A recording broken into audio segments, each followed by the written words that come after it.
Hello there, welcome back to Beauty Bee and to my Empties video, the last one for 2021.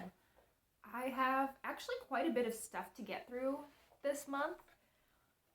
It was, as soon as I finished filming my inventory video, maybe 2 weeks ago at this point, it was like things just started dropping like flies. So let's just get into it. I think we're going to start with skincare. And the first item in that category is this Up and Up Deep Clean Exfoliating Scrub. For those who are not familiar, Up and Up is Target's generic brand. And I don't know, this is supposed to be equivalent to the Clean and Clear Deep Action Exfoliating Scrub. I have not used that, at least that I can recall, so I can't comment on it. This is very mentholy, minty, but it's in a nice, cool, refreshing way. I don't find that the scent lingers at all. I didn't feel that this did a whole lot for me as a scrub. It didn't feel very scrubby, but it was refreshing. I used it every week, maybe twice a week, as a little bit of a deeper clean for my face as well as my shoulders and my upper chest. And this lasted me a very, very long time. I think that I hauled this in like the first or second haul video I ever made on my channel. So this lasted me a good year and a half. So thank you for your service. Next up, I have a sheet mask. This is from the Creme Shop, and I think there's still some liquid at the bottom, so I'm not going to show it the right way up. It was an alien mask. It was a sheet mask. I mean, it was fine. It was definitely on the goopier side, but that meant that it actually stuck to my face pretty well. So I'm happy with this, and I thought that this was actually a good size for my face. It makes me interested to continue trying these other Creme Shop masks because I think that the other ones that I've had have also fit my face quite well. My face, I think, is just a little bit on the smaller side because a lot of sheet masks tend to be a little bit big, and, you know, the eye versus the mouth placement is just not quite right. This fit me really well. As far as other skincare, this is just was a single-use package from Neutrogena. This is their Rapid Wrinkle Repair Retinol Serum. It was interesting. There was this tiny little vial, and you broke it, and I thought that it was going to then be very liquidy, but no, it was. This is gonna be gross, so like just skip forward like 15 seconds. It was the same consistency as like popping a pimple to get the product out. But I don't think I could do that every day. I just don't. It didn't do anything bad to my skin. I mean, obviously I only was able to use it once, so I couldn't have seen any real benefits unless it was an absolute miracle product, but it wasn't bad for my skin. It's just not something that I will ever be interested in purchasing, I think. I was pretty sick for about a day after getting my booster shot, so I used this Basin Florida Sunshine Bath Bomb in my bath. I don't like baths, but I figured maybe this will be relaxing. Maybe this will make my body ache a little bit less. And this is gross. I think that baths are gross, but this was not like a bubbly, pretty bath bomb. This just made my bath kind of light yellow, and it smelled just okay. So I have not changed my mind on baths. Next up, let's go with hair care. I have a big hair care item. This is from Aussie, and it's their 3-Minute Miracle. This is the larger size. They also have like a squeeze tube version that's, I think, around half the size of this. I would suggest this. This is a really nice product. This is, I think, the nicest hair product in Aussie's range, with the potential exception of the scrunching mousse. This is a good product. All of the Aussie hair care smells really good, and this is no exception.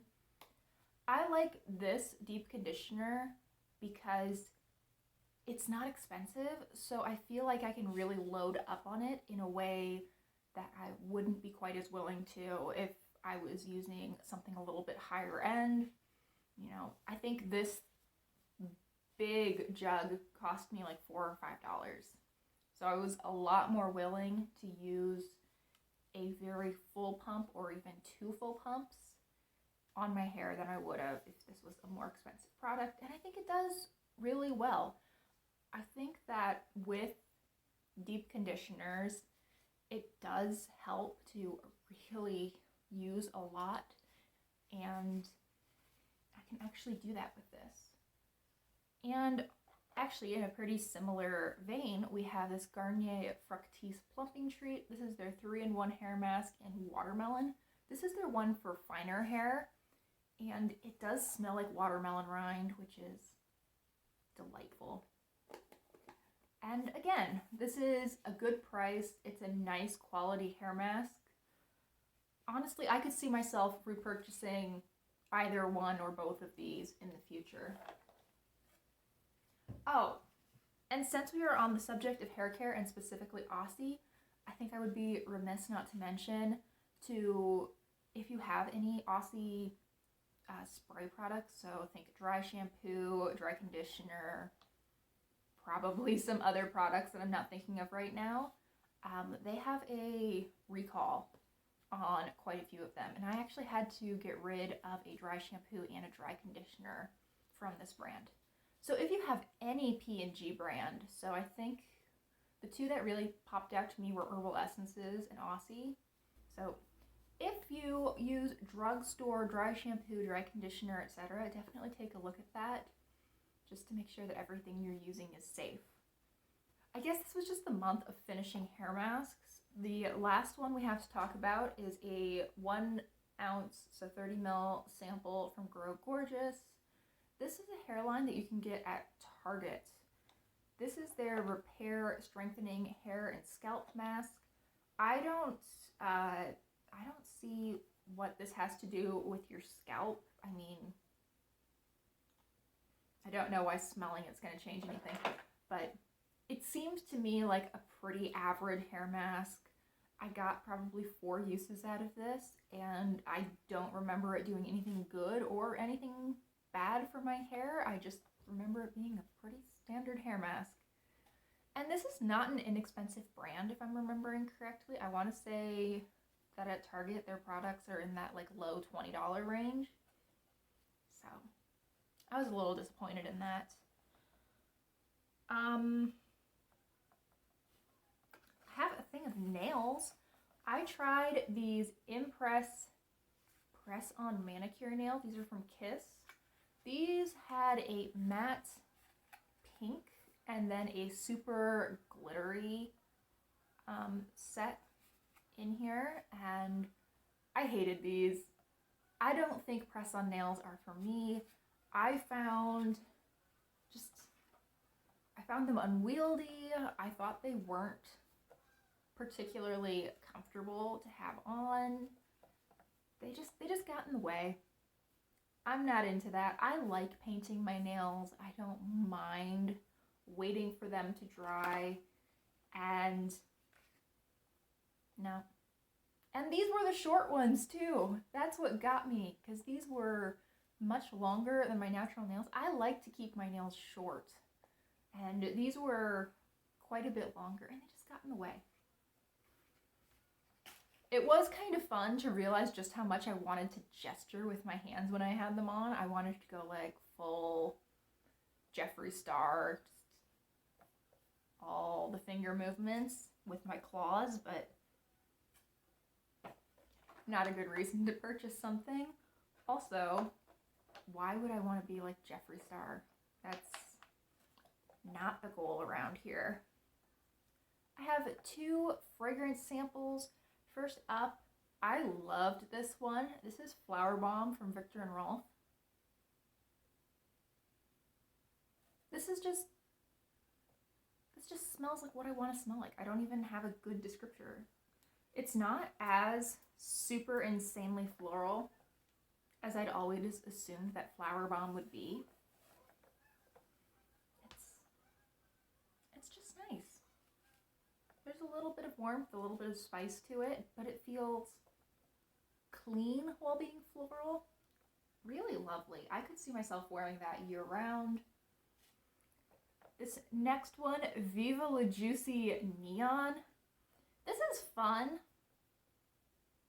I just think I'm a little bit too old for this. This is the kind of scent that I could imagine like me and my friends in like 11th grade basically dousing ourselves in before we went to homecoming. But now, as a 27-year-old professional, not really my thing, but it is kind of fun, and it's very sweet, very youthful. I have a lip balm, like a standard lip balm. This one's from Blistex, and it's their Hemp and Shea Hydration. We have so many lip balms in this video, and then probably in the next one too. My lips have been really super dry.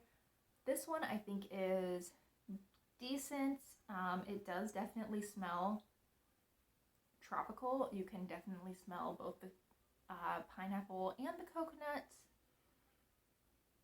And I don't think it did anything amazing for my lips, but you know, it's a standard Blistex lip balm. What more are you gonna ask from it?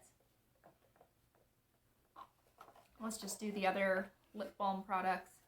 First, we have one from e.l.f. This is the Hydrating Core Lip Shine, and this is in the shade Delightful, which is sort of the mauvey purpley one.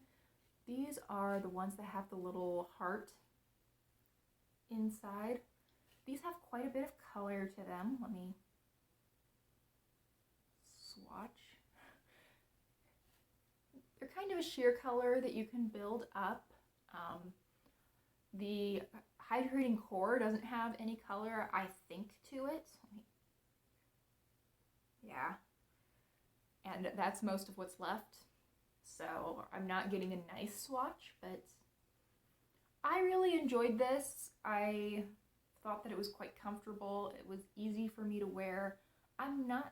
It's not the kind of product that you could apply without a mirror. I would definitely have it outside my lip line if I did that. But for a tinted lip balm, I thought the wear time was pretty good. I actually have another one of these that I'm working on right now, and I enjoy that one as well. So I would recommend that, and I could totally see myself repurchasing, if not this exact shade, then other ones in the line in the future. I mean, with e.l.f.'s been running a lot of 40% off coupons recently, so this would come out to like $3. Fabulous. Another lip balm. This is the last one. This is from Tarte, and it is their, I believe these are called their lip quenches, and this is in the shade Rose. It's kind of a peachy rose shade, very sheer. There is a swatch of that. In comparison to the e.l.f., this is more sheer and more shiny. This also has some mentholy mintiness to it. I really, really enjoyed this. I cannot make a habit of purchasing this because I went through this really quickly. I think I went through this in like 2.5 or 3 months, and really that was with a little bit of rationing at the beginning. I could have gone through one of these in 2 months probably. And these aren't cheap. I can't do $120 a year Tart Lip Quench habit, but these are really nice. These are absolutely lovely. I like the packaging a lot. This one's sort of a lavender and gold. It's a cardboard tube. It's a thinner format lipstick, which I love. I love a thin format bullet, and the different shades have different prints on the outside, which is adorable. I really like those. I might get myself one of those for my birthday or something. One more lip product. This is from NYX, and it is their Butter Gloss in Tiramisu. I'm sure that I could get a little bit more out of this, but I'm having to dip in like 3 or 4 times to coat my lips, and that's annoying. I don't want to deal with that anymore. So I'm calling this done. I like this. It's a very pretty nude lip gloss. I'm over it for a little while. I do like these butter glosses. I've had a couple of them over the years. They're a really good drugstore formula. They have a nice amount of color and a huge shade range. So I think most people would be able to find something or probably several things that they really enjoyed. And I mean, I'm glad to see it go because I really need to get my lip glosses under control, but that's a really nice one. I don't want to end on this declutter, so we're going to go to this one next. This is from e.l.f. and it is one of their liquid glitters in the shade Disco Queen. It is a silver kind of holographic little glitter, and I really liked this when it was working well, but you cannot get most of the product out of these things. There is a stopper generally in these. I took out my stopper so that I could get more product out, and it very quickly dried up on me after I took the stopper out. So I feel like I was only able to use about half of this product. I've had this for 6 months, maybe 8 months. I've definitely not had this for a full year, and it's a bummer that it dried out so quickly and I wasn't able to use so much of the product, because this is a really, really lovely glitter. And that liquid format is a really convenient way to apply glitter. I have an eyeshadow primer. I finished my Wet n Wild Photo Focus eyeshadow primer. This is like the 3rd one of these that I've used up. It's really nice. It's a little bit lighter than a lot of, oh, there's a little bit more product. It's a little bit lighter in color than the Milani one that I'm using right now, which I prefer. With both of those primers though, you need to be careful to actually rub all of the product in. Otherwise, I find that I get what look like just really clingy, little dry patches around my eyes, and it's the product. You can wipe it away really easily with just a wet washcloth or even your finger. You can kind of scratch it away, but you know, just be careful. I don't think this makes my eyeshadow pop, but that's not what I want it for. My big problem with eyeshadow is creasing, and this does a great job of keeping that at bay. I have 2 primers, and then we will finally be done with this video. First up, we have the Tart Quench Hydrating Primer. I actually made a video where I talked a lot about this a couple of weeks ago, so I'm going to refer you to that for more details, but I really enjoyed this. I thought it was very nice. I like this gel format for a hydrating primer and really any kind of moisturizer. This was really nice. I liked it. And then the last item we have to talk about is from e.l.f. and this is their Blemish Control Face Primer. This is one of the smaller ones that they have. This is a 1/2 ounce. I believe that e.l.f. also sells full ounce sizes. This was a mistake purchase. I meant to purchase the redness correcting primer, but I think I just saw that this one was green and it was probably like right next to the redness correcting one, and I bought this one instead. It worked quite well for me.